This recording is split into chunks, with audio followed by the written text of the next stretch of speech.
السلام علیکم ورحمۃ اللہ تعالی وبرکاتہ۔ مرکز اہل سنت جامعہ رضویہ منظر اسلام کے یوٹیوب چینل ہم سبق درس نظامی میں آپ کا خیر مقدم ہے۔ پیارے بچوں، جنہوں نے اب تک ہمارے چینل کو سبسکرائب نہیں کیا ہے وہ ضرور سبسکرائب کر لیں اور بیل آئیکن یعنی گھنٹی بھی بجا دیں تاکہ ہر ویڈیو کی نوٹیفیکیشن اطلاع آپ تک اپلوڈ کرتے ہی پہنچ جائے، اور اپنے ساتھیوں سے بھی ضرور شیئر کریں، اور بات پسند آئے تو لائک بھی کیا کریں اور اپنے قلبی تاثرات کو کمنٹ کر کے ضرور بتائیں۔ چلیے شروع کرتے ہیں شرح العقائد سے کچھ عبارت پڑھنا۔ بسم اللہ الرحمن الرحیم۔ وَإِنْ قِيلَ بعد تعمیم علم اللہ تعالی وإرادته الجبر لازم قطعا لأنهما إما أن يتعلقا بوجود الفعل فيجب أو بعدمه فيمتنع ولا اختيار مع الوجوب والامتناع. قلنا يعلم ويريد أن العبد يفعله أو يتركه باختياره فلا إشكال إلى آخر العبارة۔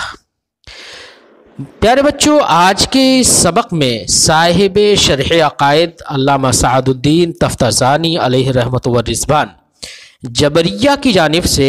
ایک اعتراض پیش کرتے ہیں اور اس کا جواب دیتے ہیں۔ جبریہ نے یہ کہا ہے کہ اللہ کے علم اور ارادہ کو اگر عام مانا جائے اور یہ کہا جائے کہ بندوں کے سارے افعال اللہ کے علم اور ارادے سے واقع ہوتے ہیں، صادر ہوتے ہیں،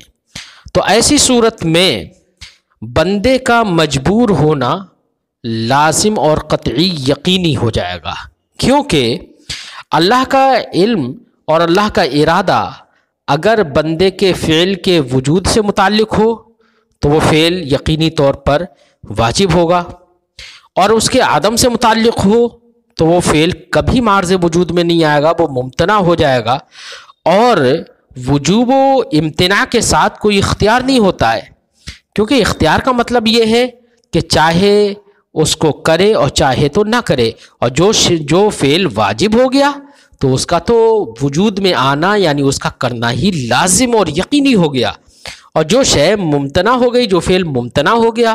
وہ کبھی بھی معرض وجود میں آ نہیں سکتا، اس کو بندہ کبھی کر نہیں سکتا۔ اس لیے اگر اللہ کا ارادہ بندے کے فعل سے متعلق ہوگا تو اگر وجود فعل سے متعلق ہو تو وہ واجب ہو جائے گا، یا عدم فعل سے متعلق ہو تو وہ ممتنع ہو جائے گا،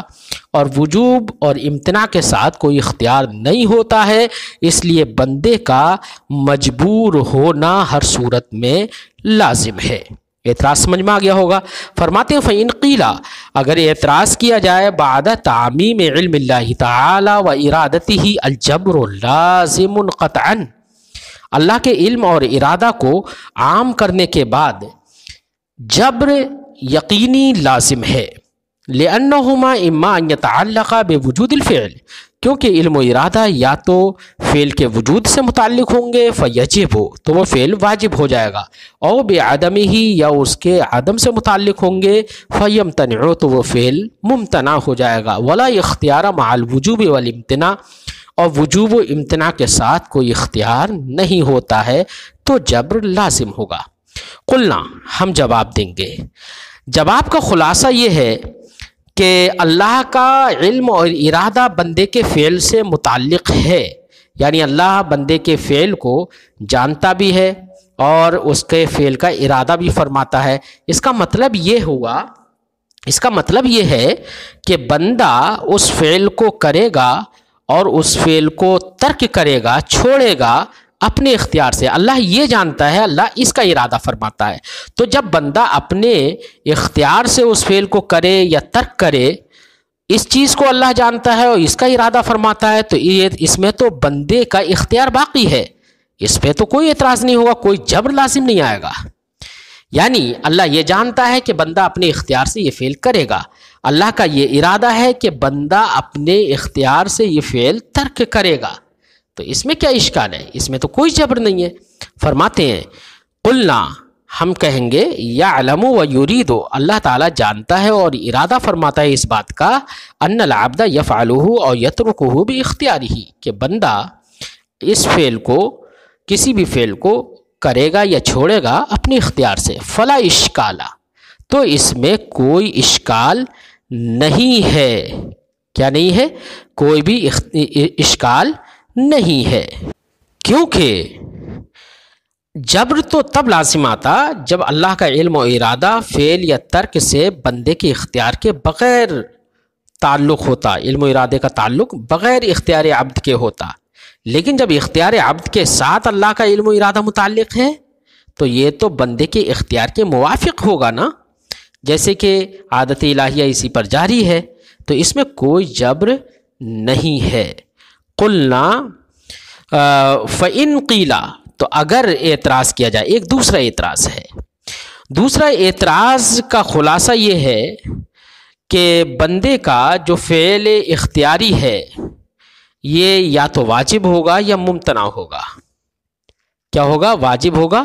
یا ممتنع ہوگا، اور واجب ہو جانا یا ممتنع ہو جانا یہ اختیار کے منافی ہے۔ خلاصہ اعتراض یہ ہے بچوں کہ چلیے آپ کی بات ہم مان لیتے ہیں کہ اللہ رب العزت بندے کے اختیار کے ساتھ فعل کا ارادہ یا علم رکھتا ہے،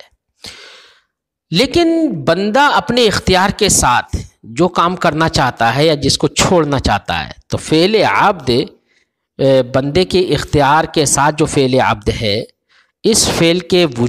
وجود سے اگر متعلق اللہ کا ارادہ اور علم ہو گیا تو وہ فعل واجب ہو جائے گا یقینی طور پر، اور اگر اس کے عدم سے متعلق ہو گیا تو وہ فعل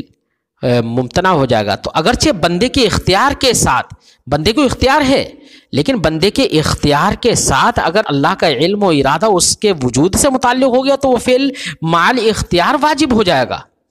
اختیار تو تھا پہلے، لیکن اللہ کے علم سے متعلق اللہ کا علم متعلق ہو گیا اور اس کا ارادہ متعلق ہو گیا اس کے وجود سے، تو وہ واجب ہو گیا، اور اس کے عدم سے متعلق ہو گیا تو وہ ممتنع ہو گیا۔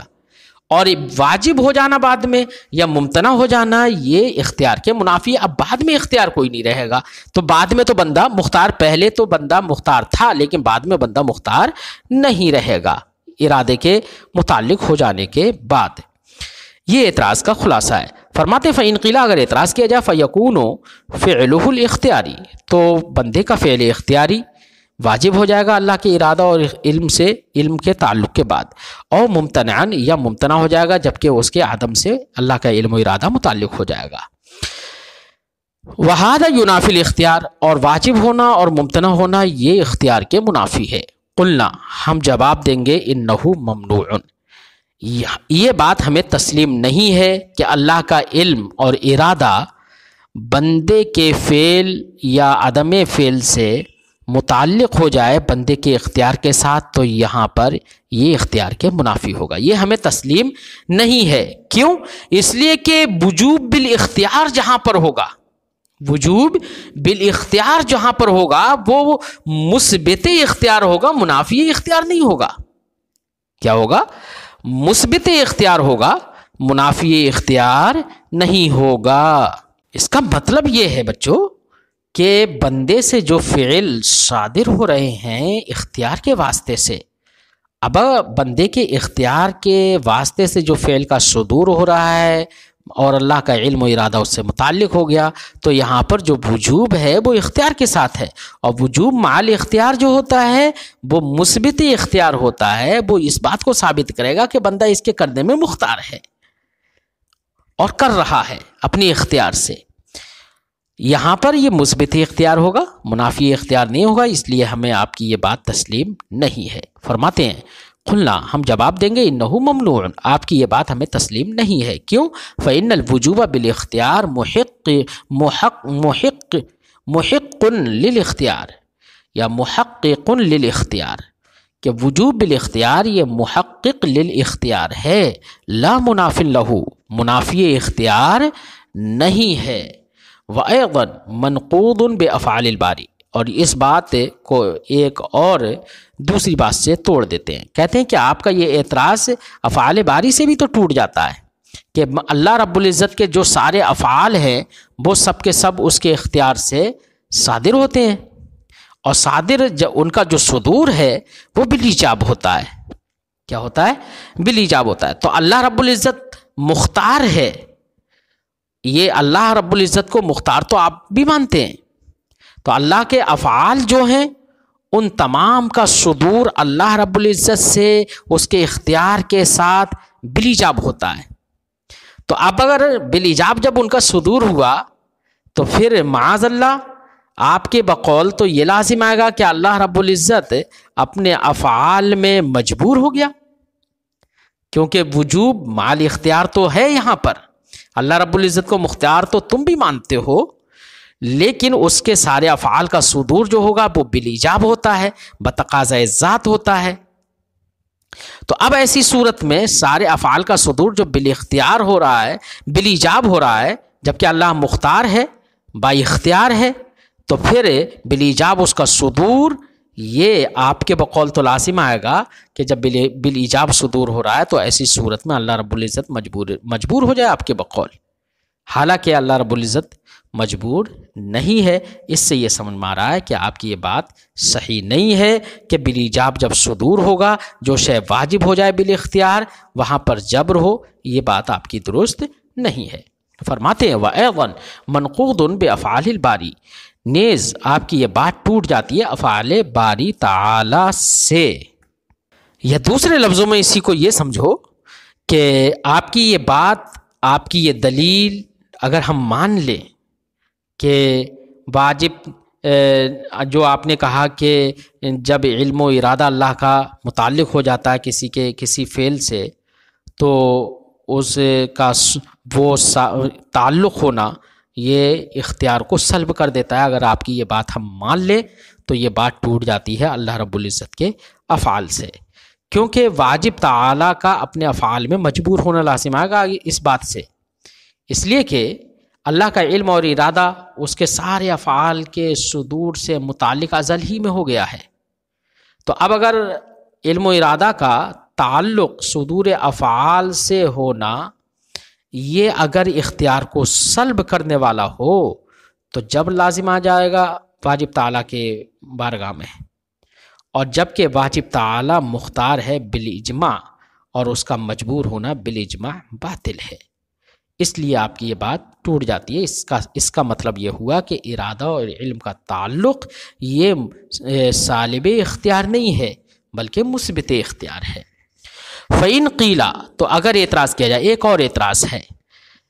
لا معنی لکون العبد فاعلا بالاختیار الا کونہ موجدا لافعاله بالقصد والارادہ وقد سبق ان اللہ تعالی مستقل بخلق الافعال وایجادها۔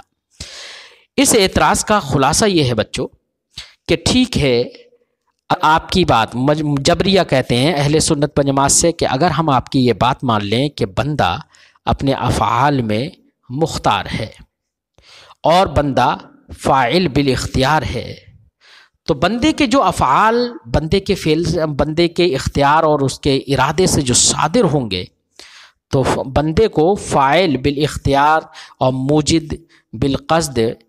مانا جائے گا آپ کے بقول، اہل سنت و جماعت کے بقول۔ تو اب بندے کا جو فعل ہوگا وہ اس بندے سے بھی صادر ہوگا اور معرض وجود میں آئے گا اس کے قصد و ارادے کی بنا پر، اور جبکہ تو بندے کے فاعل بالاختیار ہونے کا مطلب یہی ہے کہ وہ بندہ اپنے افعال کا موجد ہے بالقصد اور بالاختیار، یہی تو مطلب ہے، جبکہ یہ بات مسلم ہے کہ اللہ رب العزت سارے افعال کے خلق اور ایجاد میں مستقل ہے۔ تو جب سارے افعال کے ایجاد اور خلق میں اللہ رب العزت مستقل ہے تو بندے کا جو فعل اس سے صادر ہو رہا ہے وہ اللہ رب العزت کا بھی تو مخلوق ہوگا، اللہ رب العزت کی بھی ایجاد سے ہوگا۔ تو اب بندے کا جو فعل جو بندے کے اختیار سے معرض وجود میں آ رہا ہے وہ اللہ کے خلق و ایجاد سے بھی ہے، تو مقدور تو یہاں پر ایک ہی ہوا، جبکہ قدرت بندے کی بھی ہے اور اللہ کی بھی ہے، تو مقدور واحد کا دو مستقل قدرتوں کے تحت داخل ہونا لازم آئے گا، جبکہ ایک مقدور دو مستقل قدرتوں کے تحت داخل نہیں ہو سکتا۔ کیوں داخل نہیں ہو سکتا؟ اس کی وجہ یہ ہے کہ اگر مقدور واحد دو مستقل قدرتوں کے تحت داخل ہو تو وہی مقدور واحد وہ ان دونوں قادروں کی طرف علی انفراد محتاج بھی ہوگا اور دونوں میں سے ہر ایک سے بے نیاز بھی ہوگا، کیونکہ جب دونوں کی اسے احتیاج بھی ہوگی، کیونکہ دونوں قدرتوں کے تحت وہ داخل ہے، تو ہر ایک کا وہ محتاج بھی ہوگا، اور دونوں قدرتیں مستقلہ ہیں تو ایک قدرت کے تحت داخل ہوگا تو دوسری قدرت سے وہ بے نیاز بھی ہوگا، تو یہ لازم آئے گا اور یہ ہے تنافی۔ اس لیے مقدور واحد کا دو مستقل قدرتوں کے تحت داخل ہونا یہ جائز نہیں ہے۔ اگر بندے کو فاعل مختار مانا جائے تو ایسی صورت میں مقدور واحد جو کہ فعل عبد ہے اس کا دو مستقل قدرتوں کے تحت داخل ہونا لازم آئے گا۔ یہ اعتراض ہے۔ فرماتے ہیں فَإِنْ قِيلَ، اگر اعتراض کیا جائے لا معنی لکون العبد فاعلا بالاختیار، بندے کے فاعل بالاختیار ہونے کا معنی نہیں ہے مگر یہی کہ بندہ اپنے افعال کا موجد ہے بالقصد والارادہ، قصد و ارادے سے موجد ہے۔ وقد سبق، جبکہ یہ بات گزر چکی ہے، ان اللہ تعالی مستقل بالخلق الافعال و ایجادها، کہ اللہ رب العزت افعال کے خلق اور ان کی ایجاد میں مستقل ہے، تو بندے کی قدرت کے تحت بھی آئے گا بندے کا فعل اور اللہ کی قدرت کے تحت بھی آئے گا۔ ومعلوم، اور یہ بات بھی معلوم ہے، ان المقدور الواحد لا يدخل تحت قدرتین مستقلتین، کہ مقدور واحد دو مستقل قدرتوں کے تحت داخل نہیں ہوتا ہے۔ یہ اعتراض جبریہ کی طرف سے جو ہے کھلنا، صاحب شرح فرماتے ہیں ہم جواب دیں گے۔ صاحب شرح پہلے تو یہ فرماتے ہیں کہ اعتراض واقعی مضبوط ہے اور نہایت ہی مضبوط اعتراض ہے، تو اس کا جواب اور تو کچھ نہیں ہوگا، بس یہ جواب ہوگا کہ بندے کی قدرت اور اللہ کی قدرت کے درمیان فرق بیان کر دینا۔ وہ فرق یہ ہے کہ فعل عبد جو بندے کی قدرت کے تحت داخل ہے وہ من جہت الکسب ہے، اور اللہ کی قدرت کے تحت جو داخل ہے وہ من جہت الخلق ہے، اور خلق اور کسب دونوں کے درمیان فرق ہے۔ تو مقدور واحد دو مستقل قدرتوں کے تحت داخل تو ہے لیکن الگ الگ جہتوں سے ہے، اور مقدور واحد کا دو مستقل قدرتوں کے تحت داخل ہونا جو ممتنع ہے وہ اس وقت ہے جبکہ دونوں قدرتوں کے تحت داخل من جہت واحدہ ہو۔ اس لیے یہاں پر جو بندے کے افعال اختیاریاں ہیں وہ بندے کی قدرت کے تحت بھی داخل ہیں، اللہ کی قدرت کے تحت بھی داخل ہیں، لیکن دونوں میں فرق ہے۔ اللہ کی قدرت کے تحت من جہت الخلق ہیں اور بندے کی قدرت کے تحت من جہت الکسب ہیں، دونوں میں فرق ہے، جبکہ کسب اور خلق کے درمیان اگلے سبق میں انشاءاللہ ہم فرق بیان کریں گے۔ فرماتے قلنا، ہم جواب دیں گے لا کلام فی قوت ھذا الکلام، اس اعتراض کی قوت میں کوئی کلام نہیں ہے، یعنی نہایت یہ مضبوط ہے اور سنجیدہ کلام ہے اور اعتراض ہے۔ لا کلام فی قوت ھذا الکلام و متانتی، اس کلام کی قوت اور اس کی متانت و سنجیدگی میں کوئی کلام نہیں ہے، یعنی نہایت مضبوط اعتراض ہے۔ الا، ہاں، انہ لما ثبت بالبرہان، ہاں جب دلیل سے یہ بات ثابت ہو گئی ہے ان الخالق هو اللہ تعالیٰ، کہ خالق وہ صرف اور صرف اللہ ہی ہے، وہ بالضرورہ اور بدیہی طور پر یہ بھی بات ثابت ہو چکی ہے ان لقدرت العبد و ارادتہ مدخلا فی بعض الافعال، کہ بندے کی قدرت اور ارادے کا بعض افعال میں دخل بھی ہے، جیسے کہ حرکت بطش میں دخل ہے دون البعض، اور بعض افعال میں دخل نہیں ہے جیسے کہ حرکت ارتعاش ہے، یعنی افعال اختیاریہ میں بندے کی قدرت و ارادے کو دخل ہے جبکہ افعال اضطراریہ میں دخل نہیں ہے۔ تو یہ دونوں باتیں ثابت ہیں کہ سارے کے سارے افعال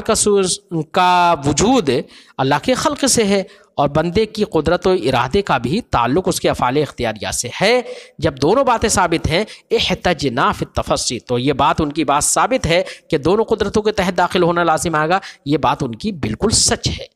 اس لیے اس کلام کی مضبوطی میں اس اعتراض کی مضبوطی میں کوئی کلام نہیں ہے۔ فرماتے احتجنا فی التفصی عن ھذا المضیق، اس تنگ اور مشکل اعتراض سے چھٹکارا پانے کے لیے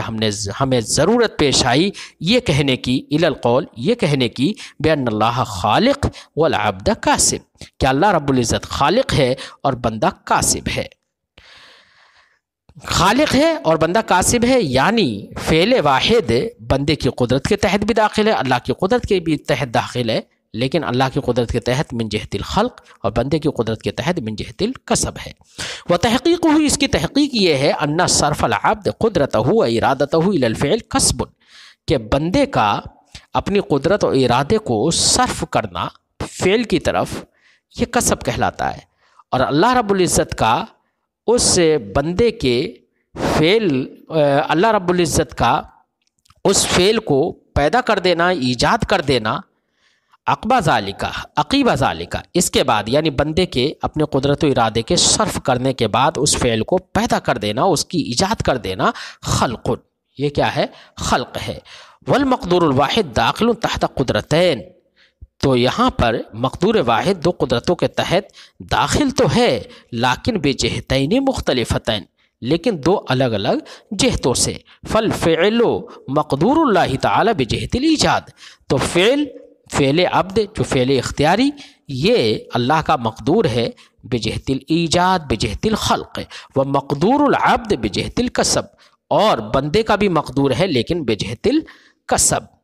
بات سمجھ میں آئی؟ وَهَذَا الْقَدْرُ مِنَ الْمَعْنَى ضَرُورِيٌّ، اور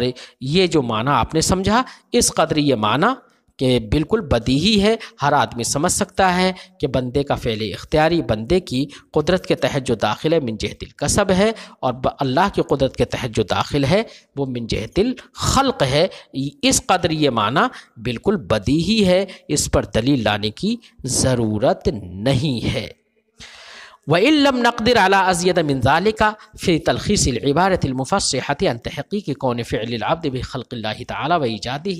مَعَ مَا لِلْعَبْدِ فِيهِ مِنَ الْقُدْرَةِ وَالْاخْتِيَارِ۔ فرماتے ہیں کہ جو ہم نے بتا دیا کہ مقدور واحد یہاں پر دو قدرتوں کے تحت داخل ہے، وہ کس معنی کر ہے، وہ بالکل آپ کے سامنے ہم نے ظاہر کر دیا ہے، وہ بدیہی ہے۔ اگرچہ فرماتے ہیں اگرچہ اس سے زیادہ مزید کوئی ایسی عبارت لانے پر ہم قادر نہیں ہیں جو عبارت مزید اس بات کی تحقیق پیش کر دے اور اس کی تحقیق کو ظاہر کر دے کہ فعل عبد اللہ کے خلق سے اور اس کی ایجاد سے بھی ہے، اور ساتھ ہی ساتھ بندے کی قدرت و اختیار کو اس میں دخل بھی ہے۔ ان دونوں باتوں کو واضح کر دے تو اس سے مزید عبارت لانے پر ہم قادر نہیں ہیں۔ فرماتے وَإِن لَّمْ نَقْدِرْ عَلَىٰ أَزْيَدَ مِنْ ذَلِكَ، اگرچہ ہم اس سے زیادہ پر قادر نہیں ہو پائے، فی تلخیص العبارت المفصحہ، اس عبارت کی تلخیص میں جو کہ واضح کرتی ہے اس بات کو، جو واضح کر دے اس بات کو کہ فعل عبد اللہ کے خلق سے ہے، اس کی تحقیق کو واضح کر دے، اور